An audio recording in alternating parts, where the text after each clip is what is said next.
Nothing Personal starts in 30 seconds.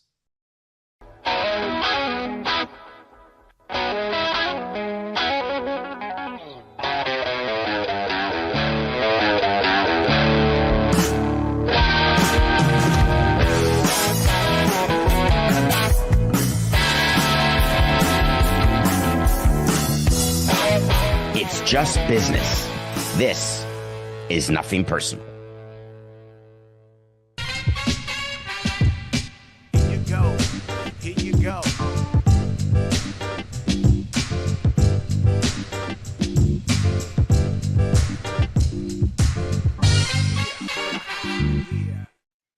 Neutral. That's the Nothing Personal word of the day. It is Friday, January 10th, 2025. Today's episode of Nothing Personal is brought to you by DraftKings. DraftKings, the crown is yours. Neutral.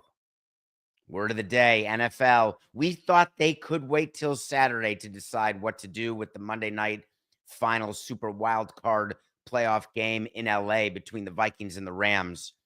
But the NFL realized that waiting an extra 24 hours to 36 hours would not make a difference.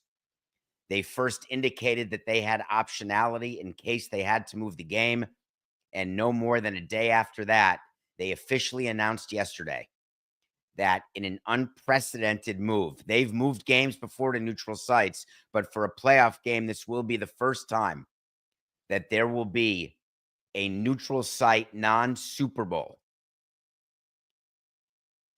When we go through the thought process of what happened, remember our show from yesterday. And if you're new to the show, we did an entire segment about what goes into those decisions, why Glendale needs notice. You can't just open State Farm Field and have a game. You have to have broadcasters get there. You have to have the equipment. You have to have the game day personnel. You have to have time to sell tickets. The NFL realized that in order to get a sellout crowd, in order to generate the revenue required, not just to replace lost revenue for the Rams, there is a deal. Let me do something separate here for a second, Coca. Several of you have asked about the finances of a decision like this. When we had games moved to a neutral site, we were given replacement income. We were guaranteed to have the income that we would have gotten for a home game lost to a hurricane. And the argument only came with, hey, we would have drawn 20,000 people. MLB said, well, if you look at your advanced sales and your average turnstile, you would have only had 10,000 people. Therefore, we're only going to reimburse you for 10,000 people at an average ticket price of $25. And so there's a negotiation that happens between the home team that's losing the game and Major League Baseball because the team wants to be made whole. In the NFL case, there's a negotiation that happens between the Rams and the NFL when you talk about what the ticket price is in LA, what you're charging for tickets in Glendale, what the difference is between the two. When you look at what the capacity would have been, a sellout crowd at SoFi in normal situation versus what you will get in Glendale, it will be hard to get that game to be a sellout at the same average ticket price that would have existed at SoFi. Then you've got the Rams thinking that they're losing their home field advantage. And so as a give to the Rams, what the NFL is doing in Glendale is that at about 1 p.m. today, if you want to buy tickets to that game in Glendale, you have to be a Rams season ticket holder, and you will get unique early access to tickets. They're then going to open it up to single game ticket holders for the Rams, and the general public will have an opportunity to buy once Cardinals season ticket holders also have a chance to get tickets. The reason why they do it in that order is they need the Rams to feel as though there will still be a home field advantage, but they need to get fans in the seats. It is way more likely right now that more Vikings fans will end up in Glendale than would have ended up in LA.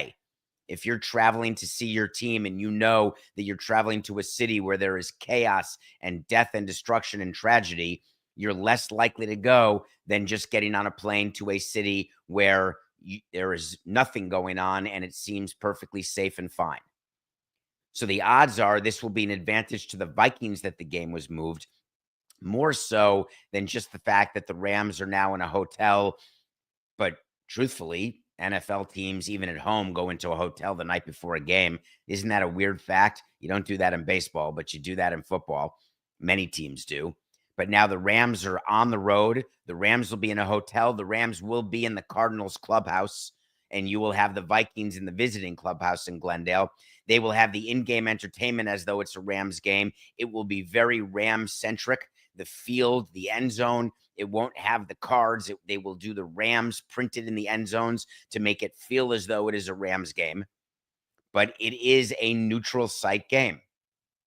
Vegas looked at what happened, and when this game was going to be in LA, it was a 1.5-point game. The Vikings were favored. Now that the game is in Arizona, the line has moved to 2.5. A very telling change, an early change to the line. Think about running a team and all the things you do to get home field advantage. Now, granted that the Rams are playing the Vikings, who are a 14-3 team, but still, is it really worth only a point? Maybe it's only worth a point because it's the Rams matchup against the Vikings, but let's say it's 2 points, 3 points, 4 points. You are paying for the comfort of home. You are playing for the comfort of home, excuse me. You are playing for the money that you get by having a home game. In this case, the Rams lose by a point. You know, underdogs are 69 and 105 all time on Wild Card Weekend. So there will be some upsets this weekend. On average, there's like 1.5 upsets per season. One underdog will win a game this weekend. There's been at least one underdog to win a game in the wild card round in 40 of the last 46 seasons, going back to 1978. So out of 6 games, and now there's more games than there were back then, it is still safe to say that the Rams, as a home underdog, now as a neutral site underdog, have lost whatever advantage has manifested through 1 point. Just touching one last time on the significance of this decision. When the NFL met and spoke to the authorities in Los Angeles, they spoke to politicians, they spoke to representatives of first responders for sure, trying to understand, speaking to the ballpark operations with the Rams, trying to understand what would have to happen for the Rams to host a game Monday. The reason why they were able to make this announcement yesterday is they did not see a kernel of a path to a home game in Los Angeles on Monday. There's no absolute path at all for any sporting event to happen in Los Angeles. I forgot to look before the show, Coca. I don't know whether the Clippers or Lakers or Kings have any more scheduled home games this weekend. Maybe we can look at that, or Sarah, while we're doing the show.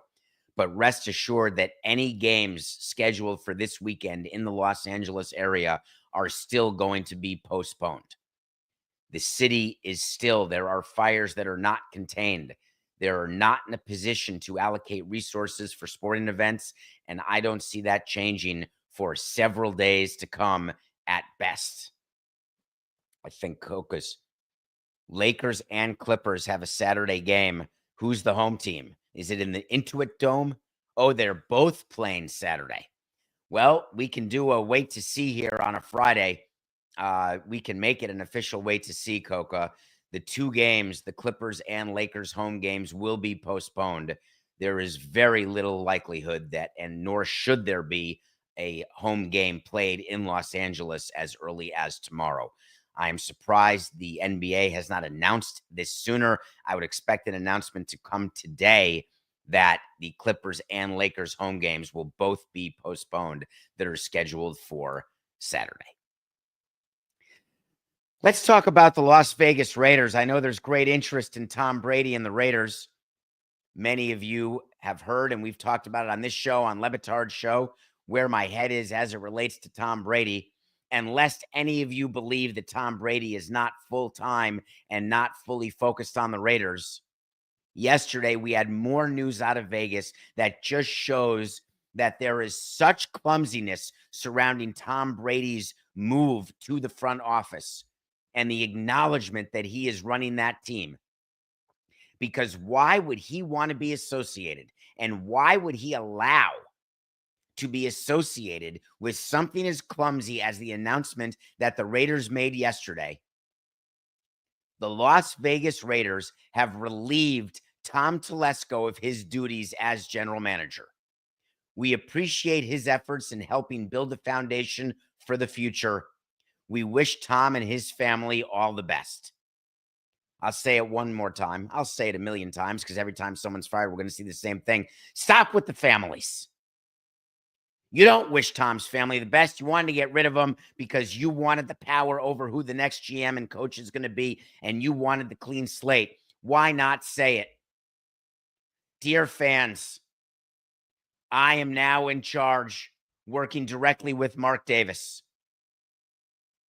It is way smarter as we embark on trying to bring a Super Bowl to Las Vegas and try to have a sustainable winning franchise for us to have the ability to both fill the coach and GM role with those who are aligned with the way we view this team should be run.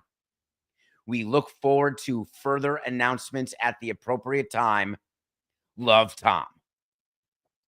That would have been a better announcement. Instead, we're supposed to believe that so soon after firing Antonio Pierce, how did that work? Did they meet with Tom Telesco? Do you think it was just Mark and Tom Telesco? Hey, let's talk about Pierce. I think we got to move on here, don't we? Hold on one second. I have Tom on the other line. Tom, can you hear us? Yeah, we're just having a quick meeting. Yeah, it makes sense to fire Antonio, right? And then did that happen? And then Tom called Mark on the side and said, dude, why didn't you fire Tom? Well, you didn't tell me you wanted to fire him. Of course we should have fired them both at the same time because we look like idiots. I'm worked up on a Friday. I'm worked up because what is the reason? You think something changed? Do you think Mark and Tom Brady didn't like the way Telesco handled the firing of Antonio Pierce? Do you think they sat in on the meeting and said, ooh, you didn't really do that in a very empathetic way. You weren't wishing his family the best. You weren't giving him the appreciation of how he bleeds black and silver. Now I think your job's in jeopardy. What a bunch of horse hockey. If you know you're firing somebody, and I've been in this position, just do it. What are you waiting for? Wait a day. What's the purpose of that? The Raiders, counting interims, will now be looking for their 5th GM in the past 6 years. We told you yesterday they're on their 10th coach in the last 16 years. That sort of behavior almost guarantees losing. And the reason I know that is I exhibited that type of behavior. I totally understand why you want to keep cycling through managers and coaches because you keep thinking, I'll get it right this time. I totally understand how to interview and how to pinpoint the exact type of person we need, and I've got it. Or maybe in this case, the Raiders said, we've been operating without Mr. Brady forever. Now we've got the greatest of all time as a player, quarterback. Now we've got him in the front office, way better as an advisor than who the Jets hired, that company. So now we're really getting down to it. We're getting to business. What do you think? Do you think they'll hire a coach first and then a GM? Are you joking? Do you think they'll hire a GM first, then a coach? Do you think they'll hire one guy, give him all the power, and say, hey, yes, I know that I'm Tom Brady, but I'm going to give you acquiesce to anything you want. You've got it, Bill Belichick. Oh, no, he only spoke to Bill Belichick about understanding what it is to hire a coach. Didn't have a conversation with him about coming to Vegas. Forget it. They got that leaked out, wanting to make it clear that it likely was only a conversation, information gathering. Those are my favorite. Side note, Coca, can we do this for 1 second? Thank you. I guess you could just cut the live feed if you wanted on the Nothing Personal with David Samson YouTube channel. Just cut it.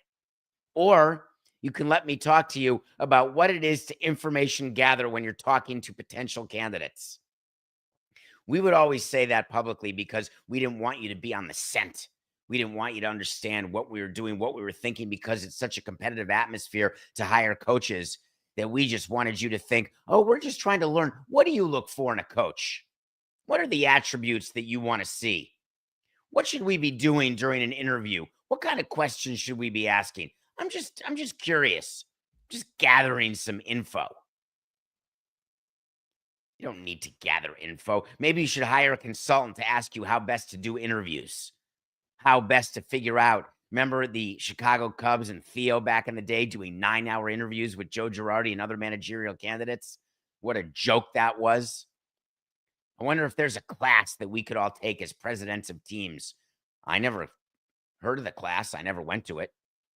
Maybe you're saying I should have, and that's why I couldn't hire managers. Yeah, but then you wouldn't know all the facts. But maybe that's what you did learn in a class, is how you can interview and gather the right information to make the right decision to build a sustainable and competitive organization that will be in a position to win Super Bowls for years to come. I could write a damn dictionary of the way these people talk. I miss running a team. I admit it. I haven't run one since 17. I'm never going back because I love doing nothing personal. I love what I'm doing at Metalark. We are here at episode 1196 of regular episodes, plus all the sit downs we do in mailbags. I don't want to stop, but there's certain days. What do you think? And of course, I'm speaking into the abyss of people listening and watching. What do you think is the day that I miss running a team the most? If you had a guess, I'll give you a second. I don't want to waste any time. We have so much to get to. It's the day that a team celebrates winning the World Series, because that's a feeling that I had and I wanted to have again, and a feeling that I've chased and will chase the rest of my life. That feeling of knowing that you're the best for that particular moment, knowing that there's 29 teams watching you lift a trophy and get a ring that they want so badly to do. It is amazing for your ego. It's amazing for your legacy. It's something that you can have and you do have for the rest of your life, like winning an Oscar. But that day each year, clinching day, is the day I miss running a team the most. Number 2, yesterday. Yesterday was MLB Exchange Day. That's a day that many people don't focus on. They don't think about. And then you start seeing tweets from Jeff Passan and others about all these players who have all of a sudden agreed to 1-year deals with their teams. 24 years ago. Strike that, Coca. 4/8/69. 25 years. No, January of 2000. 25 years ago. The first exchange day I ever had. What's an exchange day? When you are a player who has above 0 years of service and below 6 years of service, you are the property of your team. For the first 3 years, you can get paid the minimum. For the second 3 years, you have to agree to a contract. And if you don't, you go to something called arbitration. There are examples of players who get 4 years of arbitration, but that's a technical rule called the Super 2, if you have enough service time after 2+ seasons. But the majority of players have to play 3 seasons, and then you get to go into arbitration. In arbitration, you either agree to a deal, or if you don't agree to a deal, you get to go to court. The court is 3 arbitrators sitting in a room. It's a conference room. It's done in either Tampa or Arizona. You argue why a player should get paid X. The player argues why he should get paid Y. And then the arbitrator decides whether it's X or Y. That's the process. And then once the arbitrators decide, that's your contract. The disadvantage of having your contract done as an arbitration ruling is arbitrators only give plain contracts. So, for example, Kyle Tucker and the Cubs could not come to agreement yesterday. Kyle Tucker wants to get paid $17.5 million. The Cubs offered $15 million. If they don't settle and they go to a hearing, Kyle Tucker's contract will be either for 15 million or 17.5 million. There won't be deferrals. There won't be bonuses. There won't be incentives.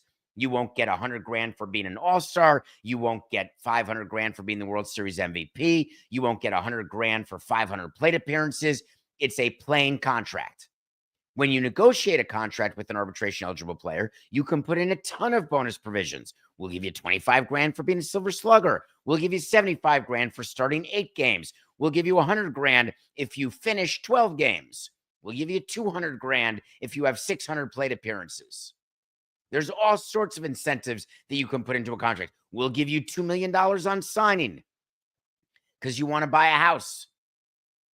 Arbitrators do not do that. The reason why the exchange day was always my favorite day is that we started, and now almost all 30 teams follow this. It's called file to go.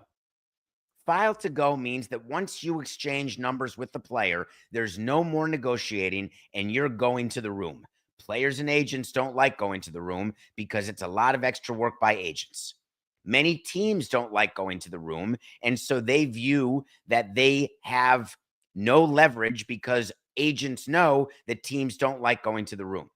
So you have to tell an agent, of course, we'll go to the room. Even though we don't like going to the room, we'll go to the room. Agents have to tell teams, we don't like going to the room, but of course, we'll go to the room if we have to go to the room. If you are a file to go team, the exchange day becomes the deadline. And on deadlines, action happens. Action doesn't happen until you're holding on to the edge of a cliff by your very well manicured fingernails and you're falling off, you're dragging, getting dirt underneath, and then you try to pull yourself up as though you're some sort of strong animal. And you say, all right, ready to do a deal now? That's why MLB and the union have agreed to a firm deadline where if there is no agreement, then you must submit your filing number to the commissioner's office. The player and agent must submit their filing number to the Players Association. All numbers get submitted. Then the commissioner's office and the players union exchange those numbers and then leak to the press. And then you get these announcements of which players are where, who signed what. The benefit of being a file to go team is that the player knows that when they file a number, that they have to be able to defend that number in front of arbitrators. If the agent knows that the team is not willing to go to the room and that the team loves to settle after there's been an exchange, which means they're not filed to go, which means that they're willing to keep negotiating, keep talking, it causes players to file a larger inflated number in order to try to increase the midpoint, because so many settlements used to happen at the midpoint where the team would submit a number of 5, the player would submit a number of 8, and you'd have an agreement at 6.5 million so you wouldn't have to go to hearing. Players realized, why don't I just file at 10 if they're going to settle with me? Because then my midpoint from 5 to 10 would be $7.5 million, and I can get an extra $1 million. But when you're a true file to go team, agents know it, and they can't file an inflated number, which means that your money at risk, even if you lose your arbitration, is lower. So let's give you an example. Mark Leiter Jr. and the Yankees. The Yankees have historically not liked at all going to the room. They have always wanted to settle.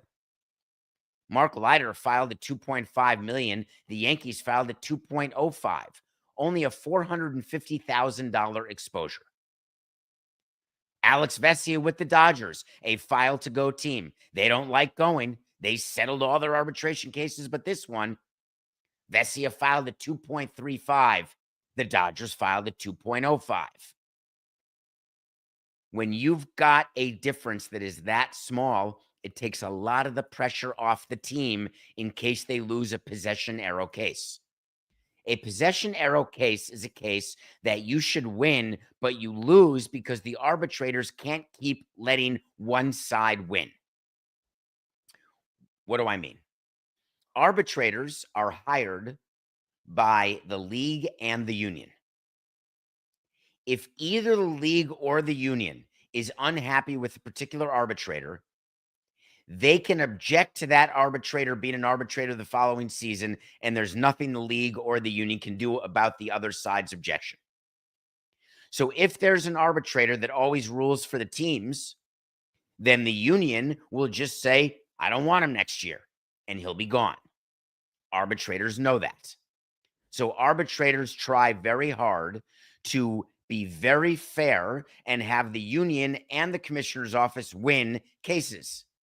So if you know going into a case, and we've lost, if you go back over the Marlins history in arbitration, we've lost many possession arrow cases where we went into the room and we looked at the players union. We'd look at Michael Weiner back in the day, rest in peace, and he'd look at us and smile because it was over, because the teams had been awarded 5 in a row.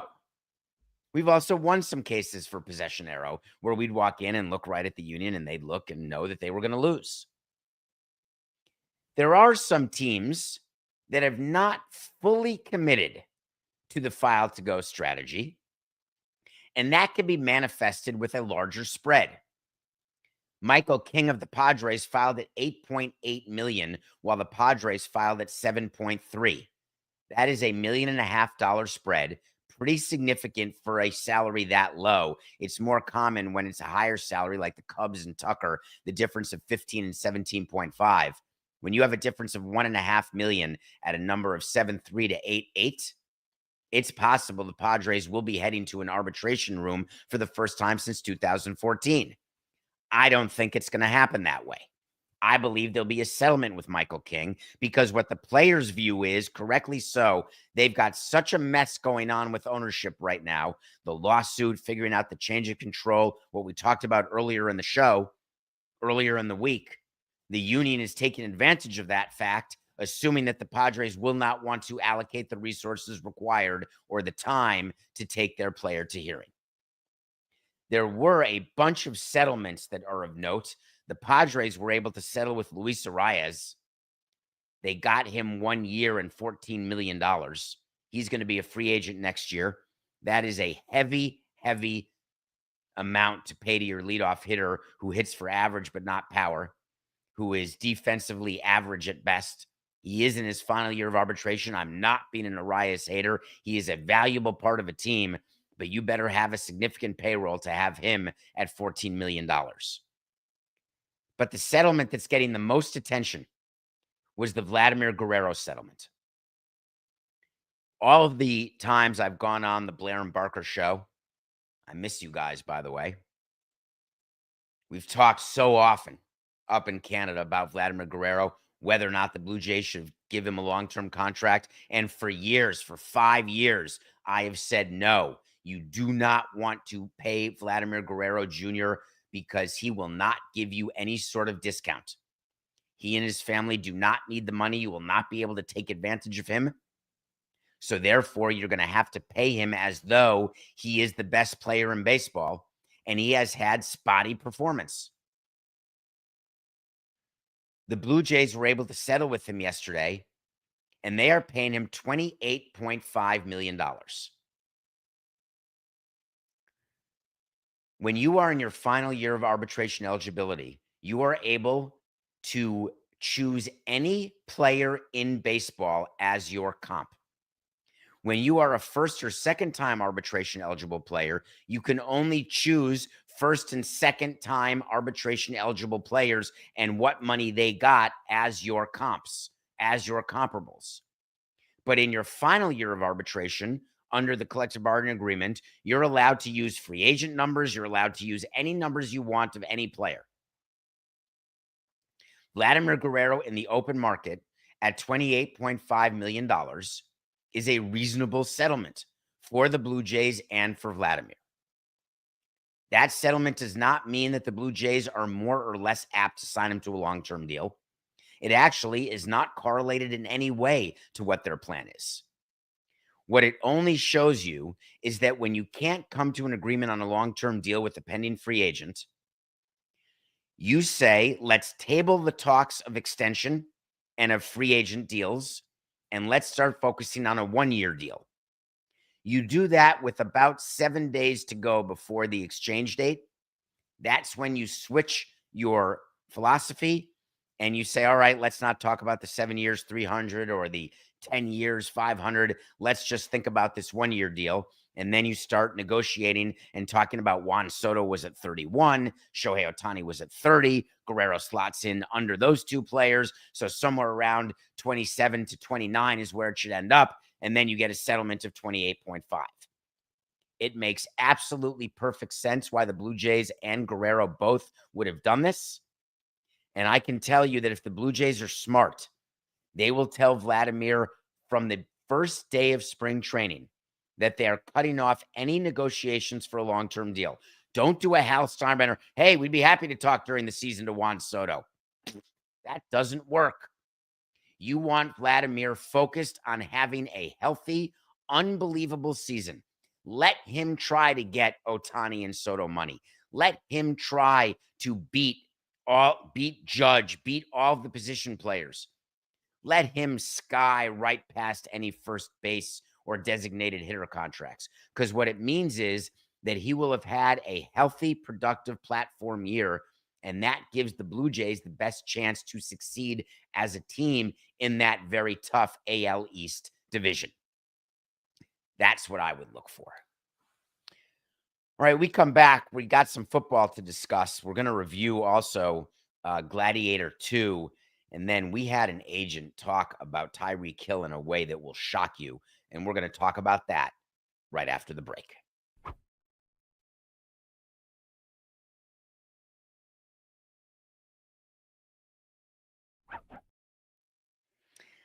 Welcome back to Nothing Personal. It's David Samson. Let me start by thanking all of you who are sending me DMs at David P. Samson.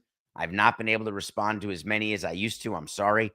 People contacting me on Instagram at David P. Samson or at davidsamsonpodcast.com. You're sending me screenshots of the votes that you've done at sportspodcastgroup.com. Voting closes, I believe, today.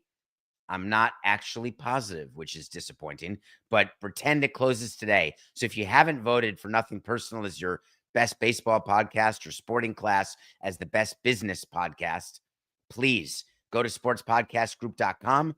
I appreciate that. And thank you for continuing to spread the word about what we do here every day at 8 a.m. live.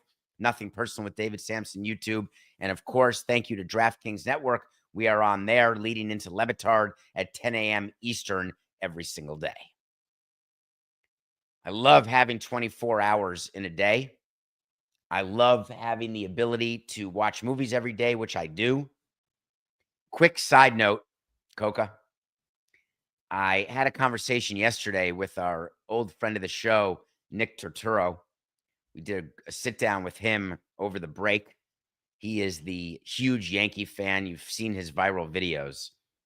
And we were talking about the devastation in LA and what's going on with the fires. And then we started talking about movies.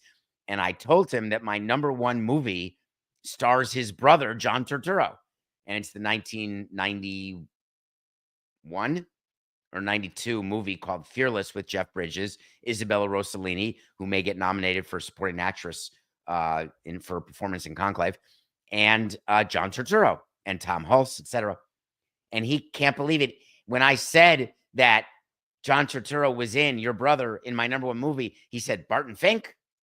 I said, nope, Fearless. I then sent him my list, my top 100 movie list.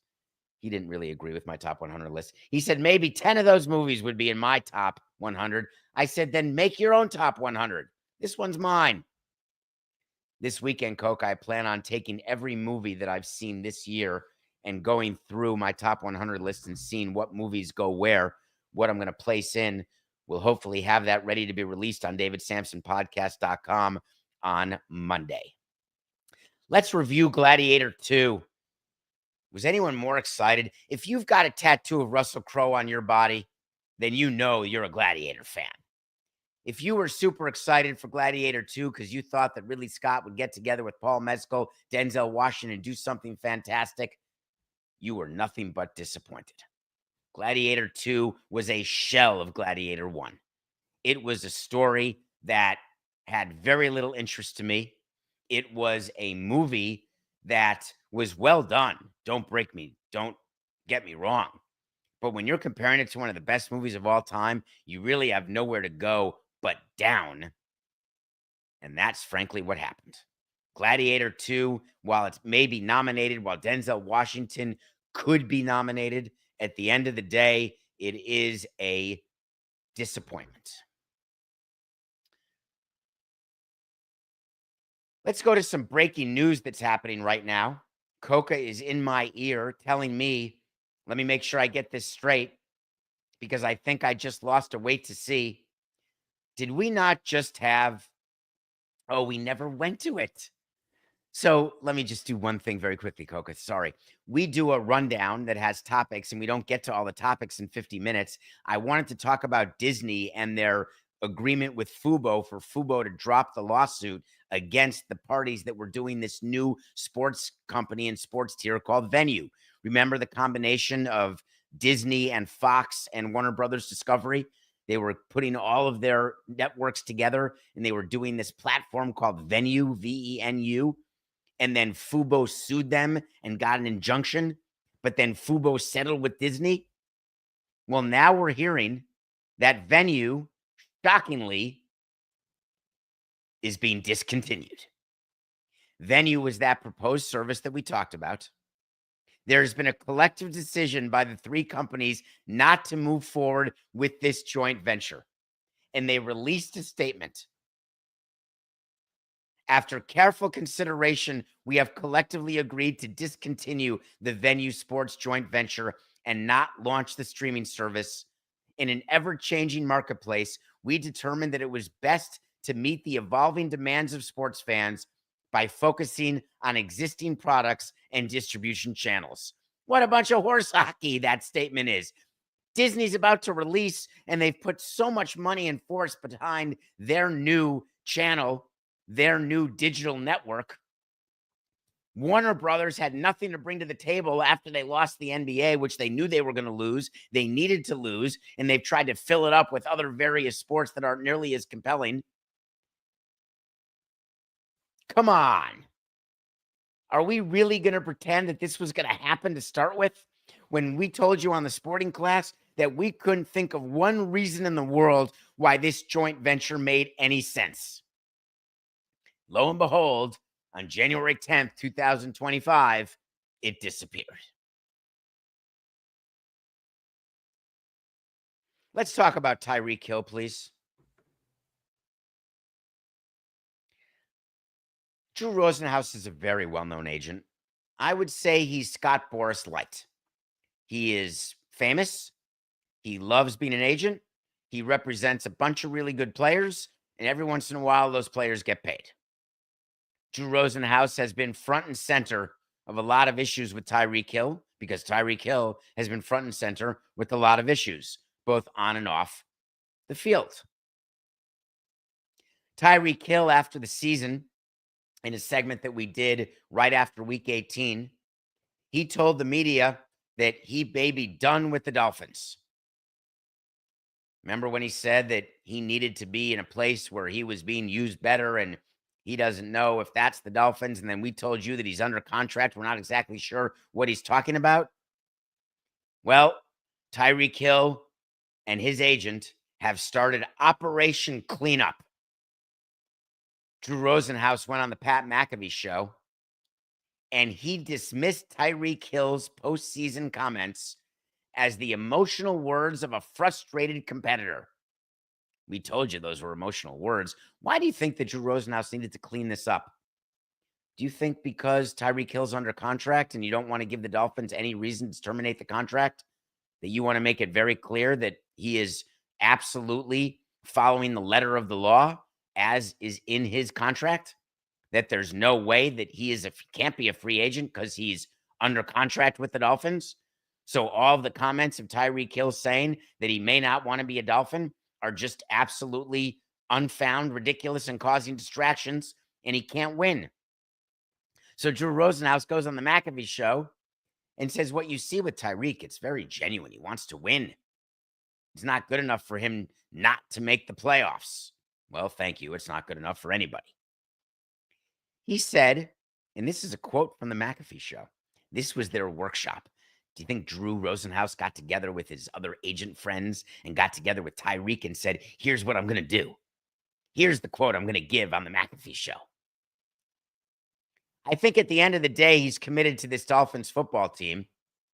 I believe Tyreek is a great asset to the Dolphins, and I think he's the last guy people should be worried about in this organization. They have many more worries. Tyreek Hill's not one of them. Are you kidding me that that's what they came up with? They workshopped that?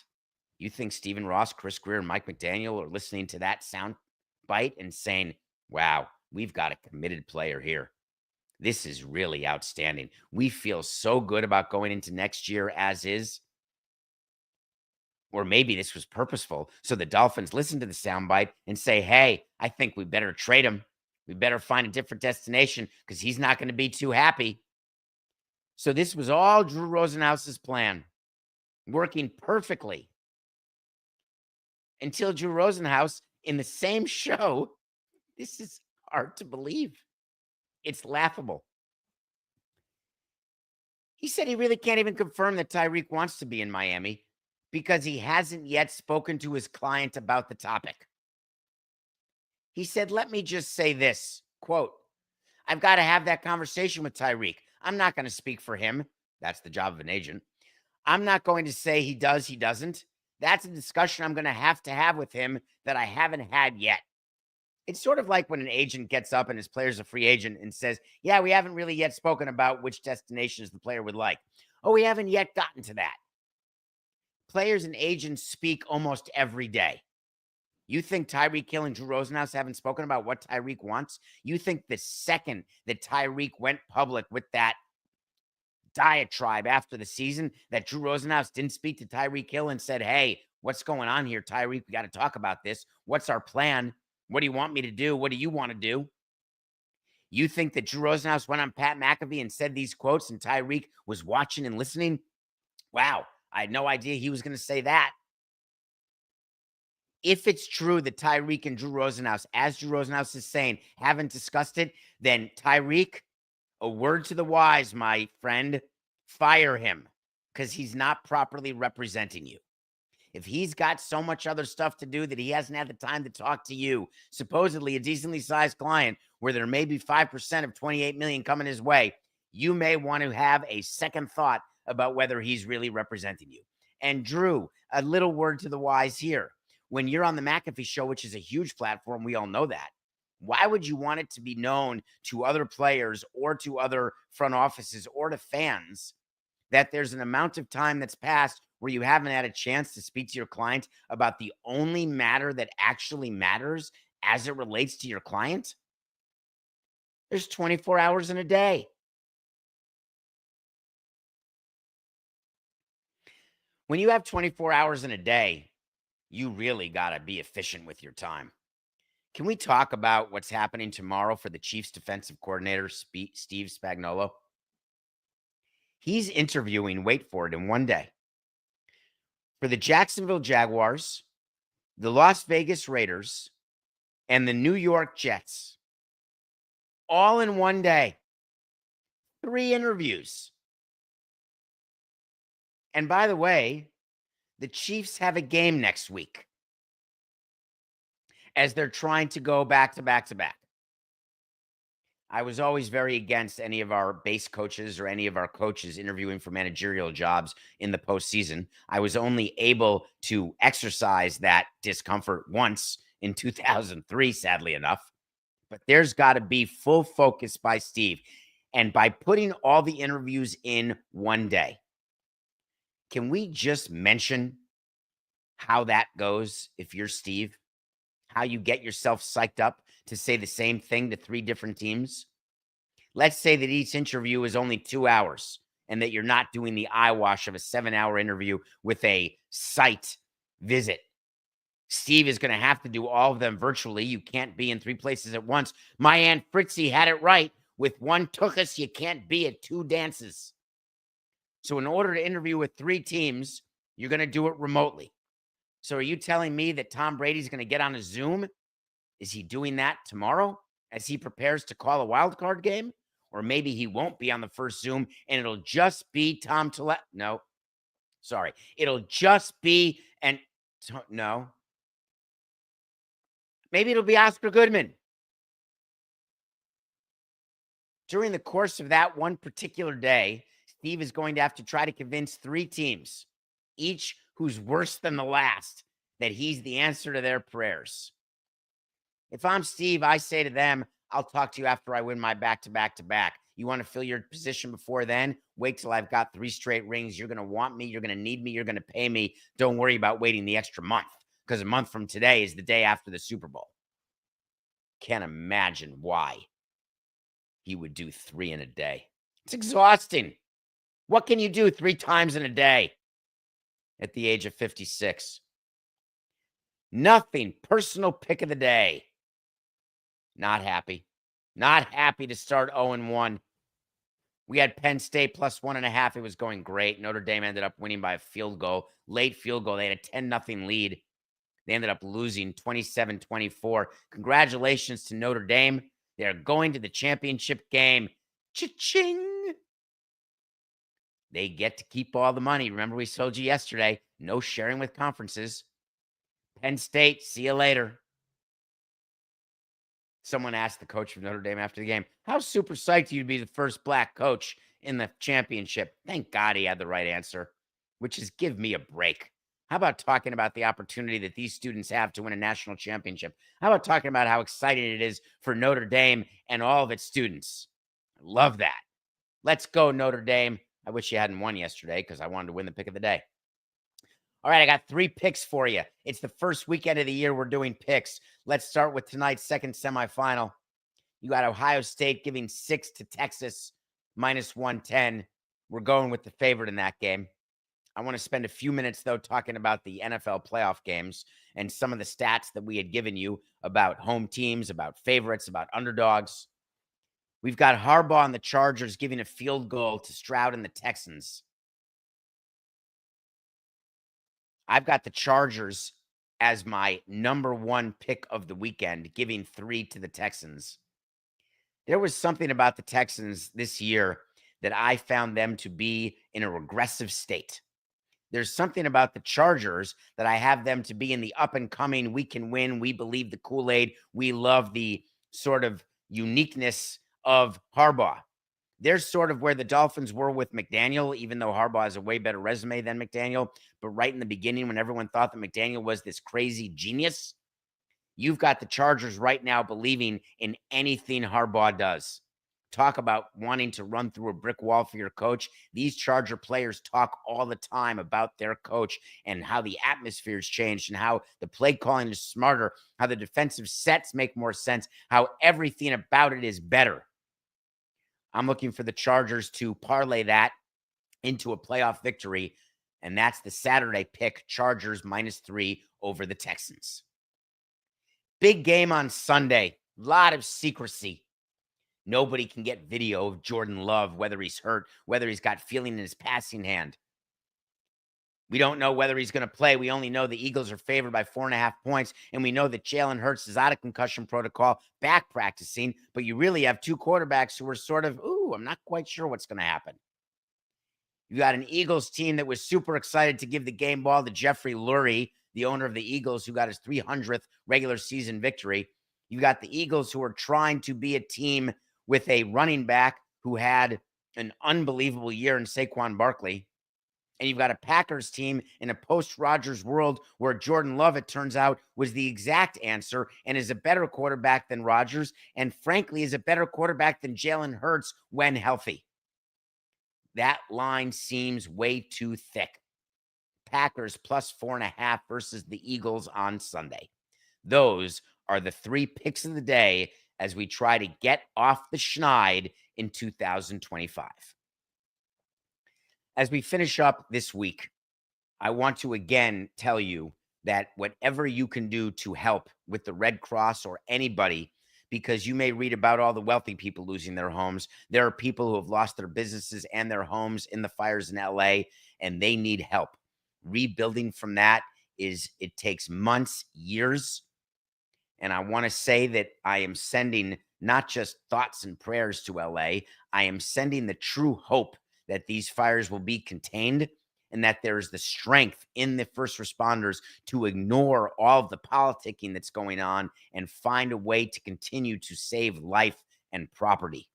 We should all take a minute to recognize how fortunate and lucky we are and pray for everyone who's going through what they're going through. And for the rest of you, have a great, safe weekend. And this is just business. Thanks for the week of Nothing Personal.